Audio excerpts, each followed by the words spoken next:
I knew something was wrong the moment the waiter placed the amuse-bouche in front of me. Not because it was cold, not because it was late, but because my phone lit up with the kind of message that hollows out your spine before your brain even catches up. You're fired. We want someone who actually delivers. No greeting. No explanation. Just that. Sent at 9:02 p.m. from my boss, Patrick, while I was sitting under a ceiling of crystal chandeliers at the most exclusive fintech gala of the year. I stared at the screen for a full 5 seconds. Around me, crystal clinked. Laughter rippled like champagne. Cameras flashed. The elite of the elite toasted a future they thought they'd built with their bare hands. And across the long, glistening table sat Marcus DeWitt, CEO of Crown Venture Capital, Patrick's biggest rival, and the man he once called a walking PR scandal in a Brioni suit. Marcus had seen the text before I even turned the screen toward him. I didn't speak. I didn't need to. I just tilted the phone slightly in his direction. His eyes scanned it in 2 seconds flat. Then came the grin. Slow, sharp, surgical, like a wolf who'd just heard the barn door creak open. He raised his glass toward me. Not a toast, a signal. That was the moment everything began to shift. But let me rewind. You probably think I dropped the ball, missed a deadline, tanked a pitch. Let me stop you right there. I was the reason our division hit Q 2 numbers 2 quarters in a row. I designed the compliance model that saved us from 3 lawsuits. I negotiated the deal with Vanguard that Patrick took credit for. I wasn't just a top performer. I was the engine. And Patrick? He didn't fire me because I failed. He fired me because I succeeded without needing him. What makes it worse? I almost skipped the gala. I was tired, overworked, nursing a sinus headache and surviving off cold coffee and stress hormones. But I showed up anyway. Tailored navy gown, low heels, hair tight in a bun, professional armor. Because I knew appearances mattered in rooms like this. What I didn't know was that I was walking into my own execution. I stared down at the phone again. No follow-up message. Just the cold burn of dismissal. Patrick didn't even have the spine to do it in person. He didn't call HR. Didn't wait for Monday. Just fired me between wine courses at a black tie gala. As if my entire career was a removable accessory. My throat burned. Not from wine, but from fury I didn't dare show. Here's the thing about public betrayal. You can't flinch. You don't cry in a marble restroom or storm out in stilettos. You smile. You finish your sparkling water. You become ice. I raised my glass like I hadn't just lost my job. Smiled politely as the moderator on stage welcomed guests to the annual Tech for Tomorrow Awards. Nodded as people complimented the centerpieces. Played dead. Until I could decide whether I wanted to disappear or detonate. And then Marcus leaned across the table. Not fully. Just enough for me to hear him over the applause. I've been waiting for this moment. That's all he said. Not sorry. Not what happened. Just that. Like he already knew. Like this had been inevitable. I looked at him. Really looked. The sharp tucks. The cufflinks shaped like chess pieces.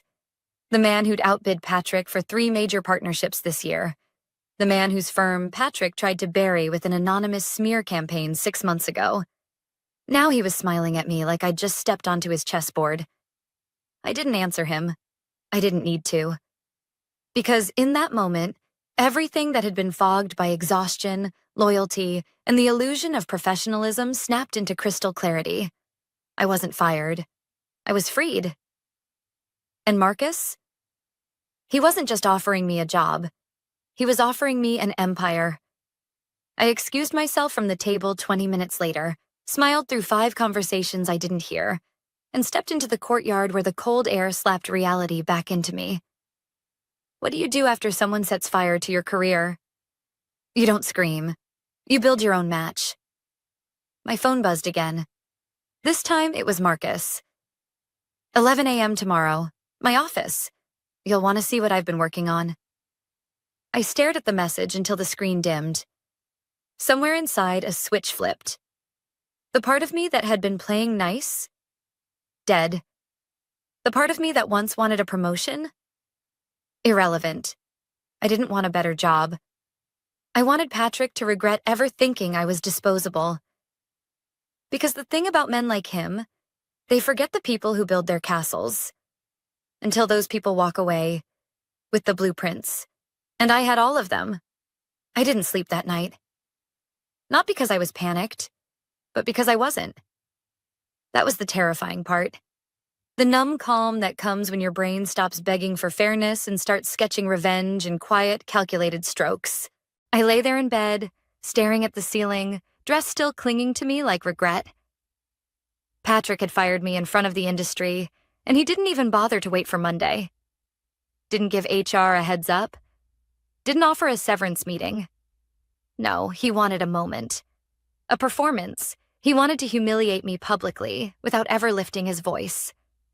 And I let him. I smiled. I toasted. I played the good soldier. But inside, I was already gathering the bones he'd buried. At 10:45 a.m., I stood in front of Marcus DeWitt's office on the 45th floor of the Monolith building. I wore black. Not for drama. For precision. Hair slicked, heels sharpened, face unreadable. The receptionist led me through a glass-paneled hallway that looked less like an office and more like the command deck of a spaceship. No posters, no branding, just silence and surveillance. Marcus was already waiting, of course. He stood as I entered, jacket off, shirt sleeves rolled up. That effortless power look people like Patrick try to replicate and always fail. He didn't smile this time. He just gestured to the chair across from him.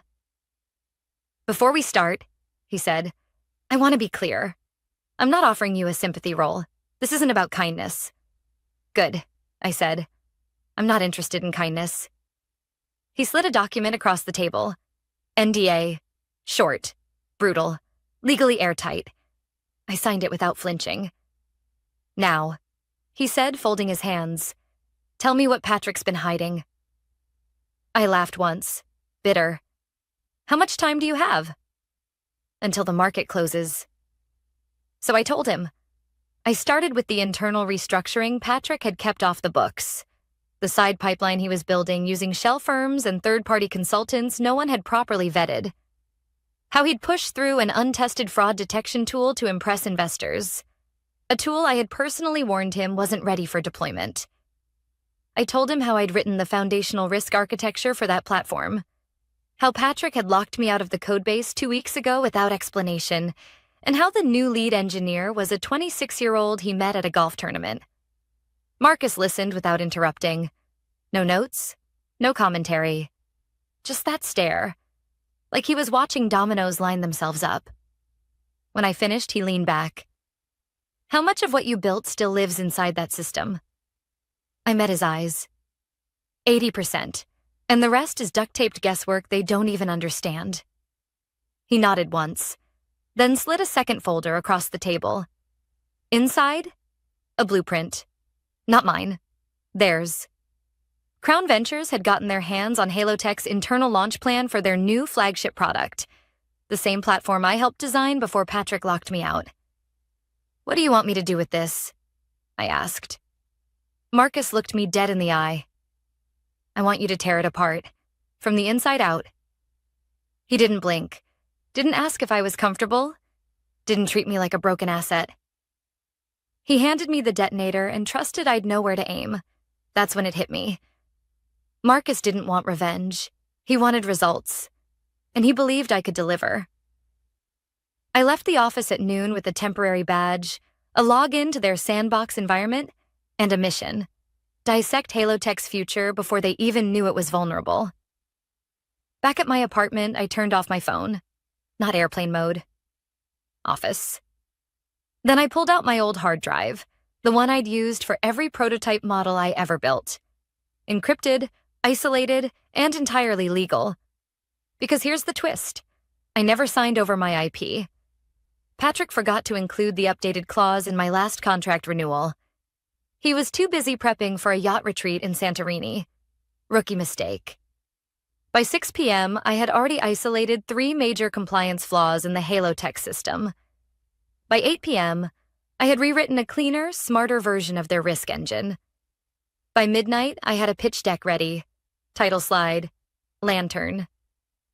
Because if they were going to fire me to make room for someone who actually delivers, I was going to deliver something they'd never recover from.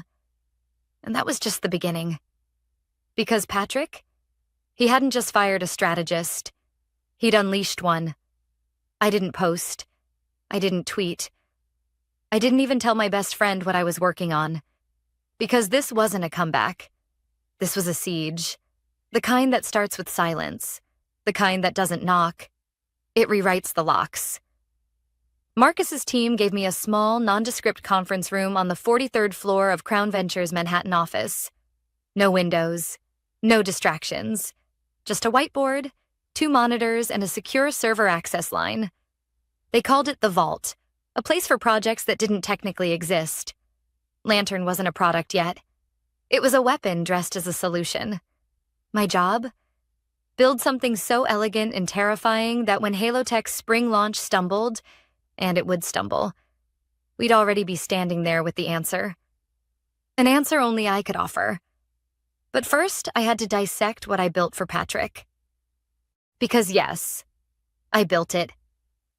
Halo's risk platform might have been flashy on the outside, but underneath, it was a Frankenstein monster of stolen frameworks, vendor APIs, and the skeleton of my original diagnostics model. One Patrick had watered down until it barely resembled what I designed. It was like watching someone bling out a calculator and call it AI. Worse? They were planning to release a version that bypassed critical compliance checks. Why? To beat Crown Ventures to the press cycle. I had warned them 6 months ago. Patrick laughed, said, "We don't have time for paranoia, Mandy. Investors want vision, not red tape. But vision without structure is delusion." And Patrick? He was building on sand. By day 3 in the vault, I had reverse engineered their roadmap. Not from stolen files, but from memory. And yes, I know how that sounds. But when you've bled over a product for 2 years straight, you don't forget where the bones are buried. I mapped their weak points. Every single one. From inflated benchmark claims to simulated test results that looked good in presentations but collapsed under real-world volatility. By day 5, I had something that could run twice as fast, with half the code. We called it Lantern because it didn't just analyze risk, it illuminated it. But I didn't feel proud. Not yet. Because pride implies closure. And closure is a privilege you earn after the dust settles. What I felt was a kind of quiet rage. The kind that doesn't scream, doesn't break dishes. The kind that builds systems so devastatingly efficient, even your enemies can't help but admire them. On Friday morning, Marcus called me into his office. He had a printout in front of him. A leaked internal memo from Halo Tech. Elise from corporate comms, the same Elise who once accidentally forgot to CC me on a board update, had drafted it. We are excited to announce an accelerated rollout of our flagship risk analysis suite in Q2, led by visionary leadership and powered by proprietary predictive algorithms. I nearly choked. Proprietary? Predictive. Those were my terms, my slides. Even the phrasing. Accelerated rollout? I'd written that in a draft months ago. Marcus looked at me, deadpan. They're rushing it, trying to get ahead of us. They're walking into a wall, I replied. And that's when we made the call. Not to lawyers, not to press. To clients. We didn't need to smear Halo Tech. We just needed to show up first. That afternoon, I led a closed-door demo for 3 board members of a Fortune 100 insurance firm that had been shopping for a new compliance tool. One of them had almost signed with Patrick's team last month. 10 minutes into the demo, she leaned forward, narrowed her eyes, and asked, "Is this what Halo's been promising us?" I smiled. This is what they hoped it would be. No boast, no malice, just fact. We didn't mention Patrick's name, didn't show a single competitor comparison slide. We didn't have to. Because when you're holding fire in your bare hands, the smoke speaks louder than you do. That night, Marcus forwarded me an email. Client has requested to pause current Halo contract. Exploring alternative options. Immediate. Subject line, urgent. Patrick had no idea. Not yet. He was still prepping for his keynote in Austin the following week. Still printing banners and rehearsing fake laugh stories about innovation in front of hotel mirrors. I wondered if he even remembered the text he sent me at the gala. You're fired. We want someone who actually delivers. He wanted someone who delivers? Then I'd deliver. But not to him. On him. The funny thing about collapse is that it doesn't start with a bang. It starts with silence. A contract put on hold. A meeting rescheduled. A LinkedIn update that feels just a little too vague. Patrick didn't know it yet, but the air around him had already started thinning. By Monday morning, 2 more firms quietly paused negotiations with Halo Tech. One was a former client of Marcus. The other had heard whispers, not of fraud, not yet, but of instability. And that's all it takes in tech. A seed of doubt, and the whole harvest rots. Marcus's team had one rule for me. No fingerprints, so we didn't attack. We didn't leak. We predicted. We dropped a white paper through a neutral think tank, detailing the ethical risks of synthetic data in AI compliance tools. I didn't write the report, but every bullet point came from my mouth. We didn't name Halo Tech, but every line mirrored their unreleased platform so closely it may as well have come with a company logo. It hit the trades Tuesday morning. By noon, 5 different analysts had reshared it. By 3 p.m., investors were asking questions. By 6 p.m., Patrick's CTO had gone mysteriously dark on Slack. The first internal leak came the next day. A screenshot from an all-hands message in Halo Tech's private employee forum. Let's not feed the rumors. We are confident in our leadership and our roadmap. Translation? There were rumors, and someone was leaking. I didn't leak a thing. I didn't have to. Truth leaks on its own when people are scared enough. Meanwhile, I stayed in my little concrete box on floor 43. Coding.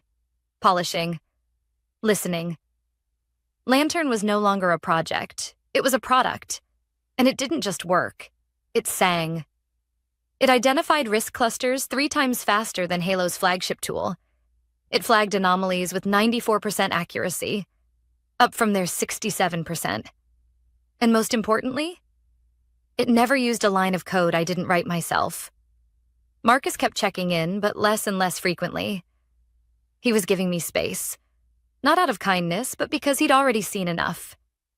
He knew I had it under control. Still, I wasn't celebrating. Not yet. Because beneath all the strategy, I felt it rising. That old, familiar pang of guilt. The one that doesn't come when your enemy bleeds, but when you realize someone else might bleed with them. Her name was Dana, junior analyst at Halo Tech. She started 6 months before I left. Smart, hungry, a little nervous. I used to send her the red lines no one explained, took her under my wing without even meaning to. I checked her profile. Still at Halo.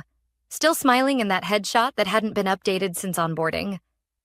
And I wondered, was she the one who got my desk?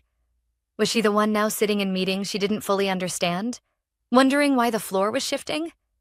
Not everyone inside the building deserves to be buried when it burns, but that's the cost of fallout. The fire doesn't care who started it, only what's dry enough to catch. Thursday morning, I got the message. Anonymous sender, no subject line, just a link. A video file, 37 seconds long. I watched it with the sound off first. Didn't need audio to know what it was. Patrick, at a press preview. A mic pinned to his lapel. Talking fast, eyes wide, sweat blooming at his collar. His voice cracked halfway through the Q&A. I turned on the sound. Rewound. A journalist had asked about emerging risks in AI compliance tools.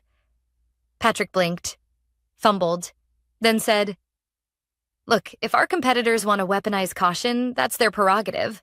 We're focused on innovation." The room went quiet. No laughter, no applause. Just the thick sound of confidence cracking. By that evening, a second video leaked. A clip from a Halo Tech town hall.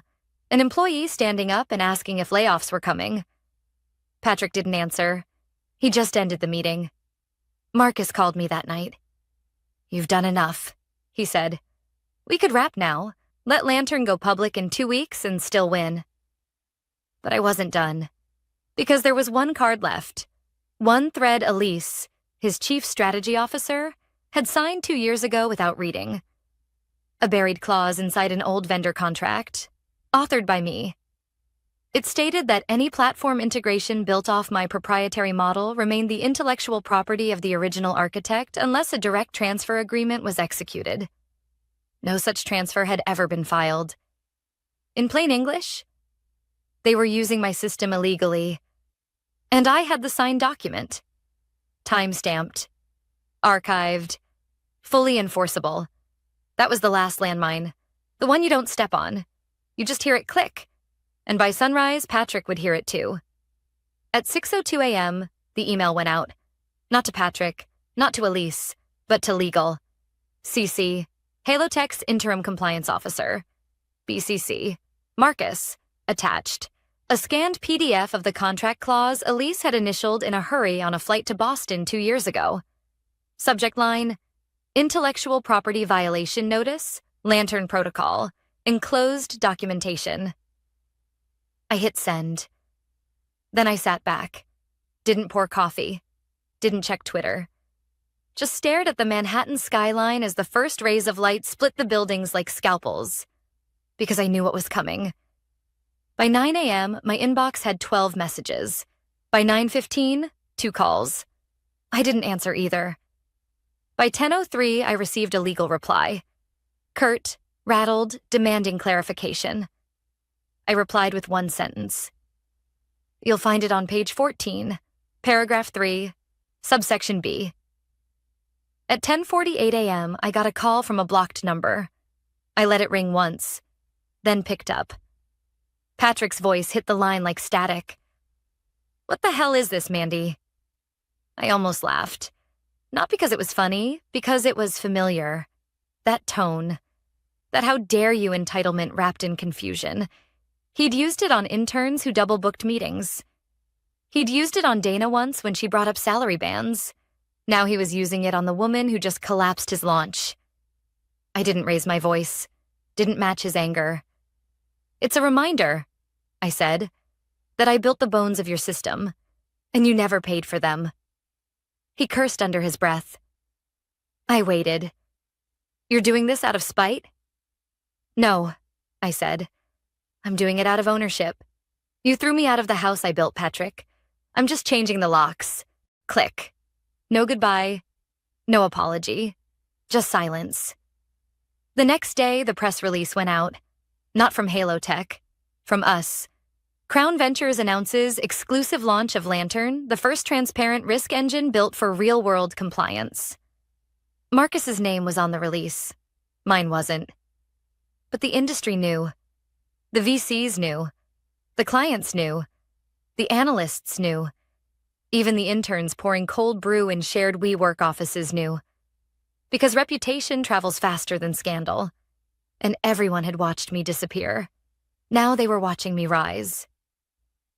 That evening, Tech Pulse Weekly published a piece that went viral in our world. From fired to founder, the quiet storm behind Lantern's market takeover. Still no direct quotes. But again, everyone knew. I didn't need to be a headline. I was the story. By the end of the week, Halo Tech's stock dropped 27%. Their spring product launch was delayed indefinitely. And Elise? She resigned to pursue new opportunities, per an internal memo that leaked before noon. Patrick lasted 3 more days. On Friday, he stepped down, effective immediately.